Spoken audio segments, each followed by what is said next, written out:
let's make a wine glass. So I've started out in the Entourage template inside of Revit, and I'm gonna go to the front elevation because I'm gonna show you a neat little trick that I like to do when I am creating families inside of Revit, especially families that I maybe possibly have some type of inspirational picture for. And I'm gonna go to my insert ribbon and I'm going to import an image. And this warning is just telling me essentially that the image that I bring in is not going to be seen in the family when you go and place it inside of model. So don't worry about that. And usually I will delete the image out once I'm done with it. So now I'm going to go and I'm going to find the image I want to use as my inspirational image. And now that I have the image, I'm going to place it. Now, I decided to use this style because I actually have other wine glasses of other sizes or other styles, so I decided to use this one. This is more of a dessert style. And I want you to notice that when I place this, I tried to place this as close as I could to the center of the base.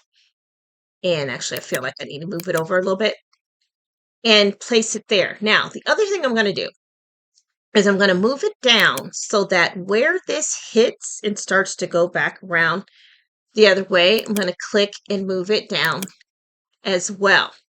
And that's going to be pretty much my orthographic view for this image. I don't necessarily have one that's completely orthographic. I also don't have any dimensions on this image, so I'm working off of what I know. Now, this image with this particular glass, I do happen to know that it is 9.1 inches tall. So what I'm going to do next is I'm going to go to the annotate ribbon, go to symbolic line. It's going to ask me which plane I want to be in. I'm going to do it to the front plane, tell it okay, and it right here at the center or my origin point, I'm going to click my line, I'm going to take it straight up, and I'm going to type in 9.1 inches. Now from here, I am going to go ahead and draw myself a line going off to the side because I'll need this one as well. Now that I've done that, I'm going to hit cancel or escape twice. I'm going to click my image itself and I'm going to scale it because when I brought it in, there was no scale to it. I just brought it in. So I'm going to click on the scale and I'm going to use graphical scale. And I'm going to click where those points meet at my origin. I'm going to come up here and click somewhere along the top of this image, close as I can. And then I'm going to take it down to that line. And that's how you scale an image to fit inside of your size. From here, with this type of shape, and this is a wine glass is maybe one of the easiest things you can make inside of Revit. It is symmetrical all the way around on all the sides. So it essentially is a cylinder. So a cylinder inside of Revit, essentially, the best way to do it, especially when it has some type of intricate shape to it, would be a revolve. So I'm going to click on revolve. Now I'm going to make sure, this is another reason why we went to the front view, because you always want to make sure that you are in a view that is parallel to how you look at this thing when it is standing up. So that's why we wanted front elevation. And this is also the profile that you need to draw in has to be in this view as well. So I'm going to start out with boundary line. And I'm going to start out where these meet at my origin point. And I'm going to click and I'm going to go over to about where I thought it hit over on the side. And I'm going to take it straight up until it finishes to about right there. Now I'm going to start this out. This is somewhat flat.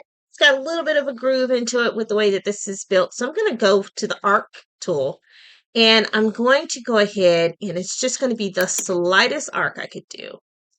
That's going to go up. Then it arcs up with more of a concave shape here. And then you can't really tell. You would think, oh, well, that's just straight. Just do it as straight. But there really is somewhat more of a fluting out to this shape. So I'm going to actually come in here and put in this line here with my arc tool, take it back up to about there. And once again, make sure that this arc is in there. That's why zooming in and zooming out is important, because that controls how the arc shows in the overall screen. Next, it does another curve in this way. And then about here, some people would even say, well, that's a pretty straight line. Let's go with it then. We're going to go ahead and make this a straight line here. It next does an arc along there. So we're going to go back, switch back to my arc. Get my shape in about there. You know, we still want to keep it pretty smooth. Go back to my straight line and continue it up till I hit my line up there that I created. The next thing I want to do is I want to give it an offset. Now, Revit only has a limit of how long of a line you can draw before it feels that it is too short of a segment. So I'm going to start off with an offset of about 1/64th of an inch. I may have to make it wider so that it can put in that line that connects the two. So, but there's also a way that you can kind of cheat with that as well. So I'm going to go ahead, and as you can see here, looking at the thickness, probably want to make this a little bit thicker anyways because it's glass. So let's go ahead. We're going to change that to 1/32 of an inch. And there we go. That's a little bit more realistic when it comes to how the glass is made. So we're going to go ahead and let this offset all the way down to about right here. Then what I'm going to do is I'm going to start another arc, and it's going to go, we'll start it about here. And there's a little mini arc that's about there. Now, if you want to try to make this so that it is symmetrical on both sides, pay attention to where the center point is of this circle, and that's going to make it so that it's symmetrical from this side to that side. I could have also just drawn a line in and made it even on both sides and done it that way. There's many ways you could do it. And then I'm going to make sure that these two connect using an arc as well. And I'm going to just do essentially, it's a little bit too much. It really should be something like that. So I think I need to maybe take this point and have those become a tangent line inside of there. So then what I'll do is I'll use my trim corner tool and I'll bring these two lines together, or three lines together like that, and that smooths that out. The next thing I need to make sure I do though is go back to my boundary line, and I need to connect where this hits along what's going to eventually be my axis line all the way down to where I started here on this glass at the bottom. I could put it, sometimes wine glasses have that have a little bit of a convex circle on the inside, or I could just leave it flat. It is what it is.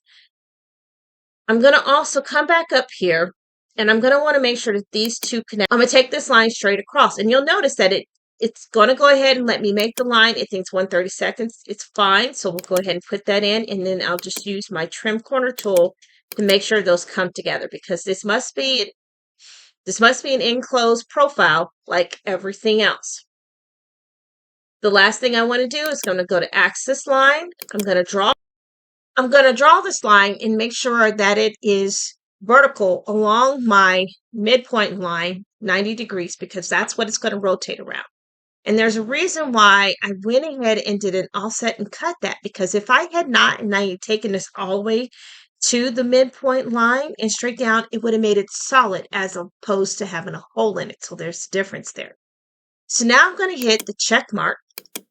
And I now have my glass shape in here. If we look at this in a 3D view, there is my glass as it is. Now, if you say, well, those lines are kind of irritating, that really is a little bit more smoother than that, you can always go back and modify the profile. And so I'm just going to go back to my front elevation.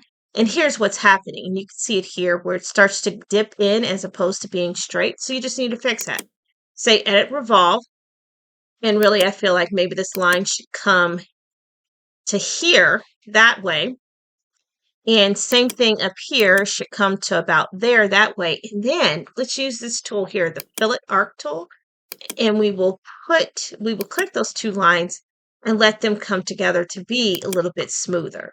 So now that we did that, I'm going to get rid of, I'm just hitting escape a couple times, get out of that, select those items and hit the delete key on your keyboard. Same thing there. And I'm going to go back to my offset tool. It keeps what you use as your last distance for those. And I'm going to put those lines back in. And I'm just going to go back with my trim corner tool, make sure that these lines are all hitting where they should be hitting, and closing those in, doing it there.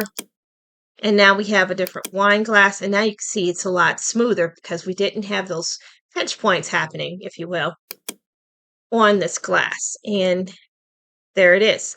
The last thing that you need to do that I always try to do with my families is I like to give my families material control inside of the project, not necessarily in the family itself, unless like you know it's going to be the same every single time. So what I'll do is I'll click on the items. It's just one thing. Come over here to material, click on the associated family parameter box that's to the right of that. I'm going to create a new parameter for it. I'm going to call it glass material. I'm going to make it an instance parameter because sometimes I might want to have multiple colors of glasses inside of my model. And I'm just going to tell it okay, okay again. And now when I place that in there, I can control it with my material library or whatever project that I'm using. Last but not least, just don't forget to delete your lines that you put in there that are essentially used for to help you draw this. Don't forget to delete the image as well. And now it's just left to just the glass itself. If you want to see me draw something else, feel free to send it to me. If you have any questions, feel free to send me those as well. If you like where I'm going with some of the videos that I'm doing, don't be afraid to hit the like, share, and subscribe button below. Thanks.